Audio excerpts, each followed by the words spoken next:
আমার হায়াতের কসম, আমার ইমানের কসম, ওই আল্লাহর কসম করে বলছি যে আল্লাহর হাতে আমার জীবন। বর্তমান ফিলিস্তিনের যুদ্ধ শেষ হবে, ইমাম মাহাদি এসে যাবে।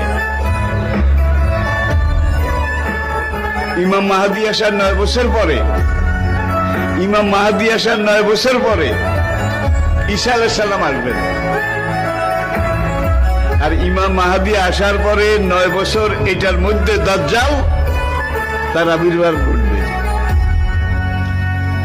এমন সময় আমি আপনাদের সাথে কথা বলছি, হাদিসের ভাষ্য অনুযায়ী মনে করেন দাজ্জাল আপনার বাড়ির দরজায় এসে দাঁড়িয়েছে। এমন সময় আমি আপনাদের সামনে কথাগুলো বলছি, যেই সময় মনে করেন ইমাম মাহাদি আপনার ঘরের সামনে এসে দুয়ারে কড়া নাড়তেছে।